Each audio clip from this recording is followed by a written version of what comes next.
매일 아침 하나님과 함께 누리는 하늘의 양식, 오늘 만나.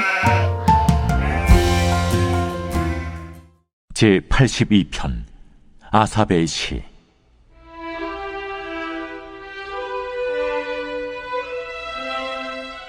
하나님은 신들의 모임 가운데에 서시며 하나님은 그들 가운데서 재판하시느니라. 너희가 불공평한 판단을 하며 악인의 납보기를 언제까지 하려느냐.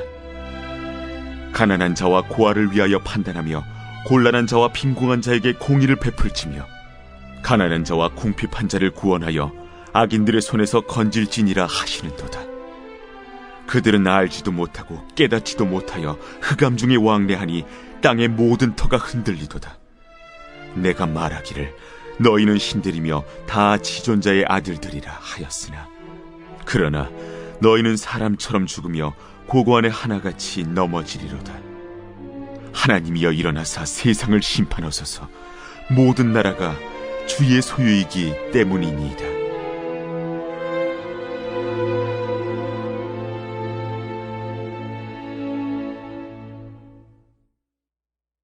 오늘 본문을 보면 모든 터가 흔들리는도다 라고 말합니다. 즉 땅의 기초가 모든 것의 중심이 흔들리고 있다라는 말이죠. 우리의 삶에서 이런 경우들이 있습니다. 내가 왜 일을 하고 있는지 잊어버리고 다 포기하고 싶어지는 때, 이럴 때가 기초가 흔들리는 때입니다. 오늘 본문 5절을 보시면 이 기초가 흔들리는 까닭이 알지도 못하고 깨닫지도 못하여 흑암 중에 왕래하기 때문이라 말하죠.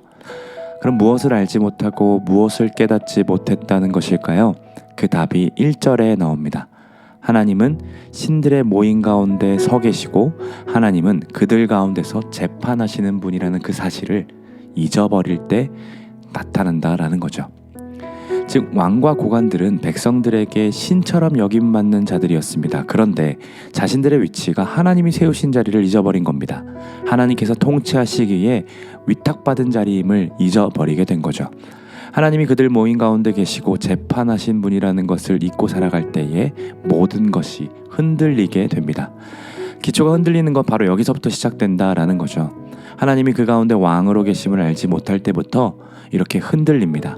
사사시대도 하나님이 왕으로 계심을 알지 못해서 날아갔습니다. 그 시대를 대표하는 문장이 무엇입니까?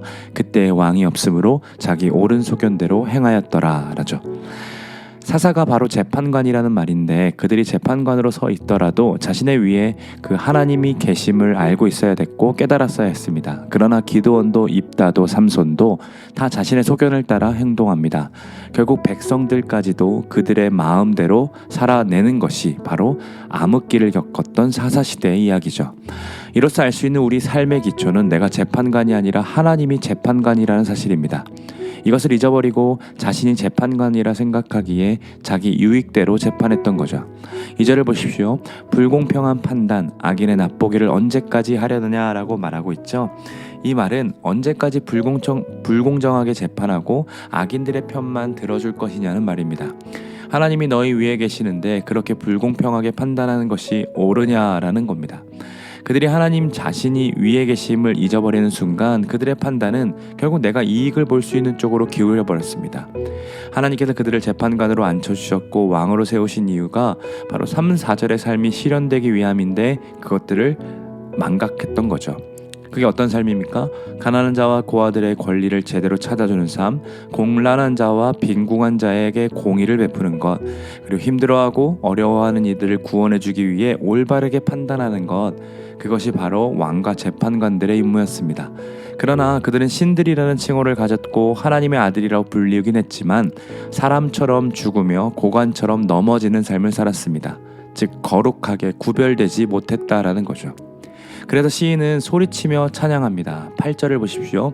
하나님이여 일어나사 세상을 심판하소서. 모든 나라가 주의 소유이기 때문이다. 하나님에게 탄식하고 있습니다. 하나님 제발 일어나서 세상을 심판해달라고. 하나님의 소유이오니 하나님의 뜻대로 이 세상이, 이 나라가 다스려지게 해달라고 소리칩니다. 오늘 본문은 주일을 맞이하는 우리들을 향해 소리치고 있습니다. 주일은 내 삶의 주인이 하나님이심을 인식하는 예배하는 날입니다. 그런데 이 주일마저도 일부만 하나님을 왕으로 여기고 남은 시간들은 결국 내가 왕이 되어 보고 보내고 싶어하는 마음들이 있진 않습니까?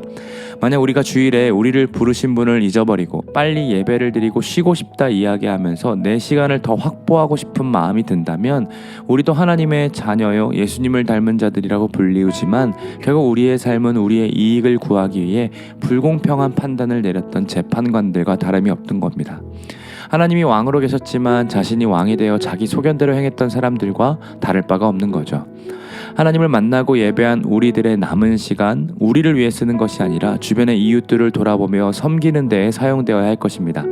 내가 하나님을 만났고 하나님으로부터 크신 사랑을 경험했다면 우리는 나 하나만 행복한 것을 넘어서서 이 복음을 모르고 죽어가는 영혼들을 향해 눈을 돌리고 그들을 향해 나아가 실질적인 도움을 주어야 한다는 겁니다.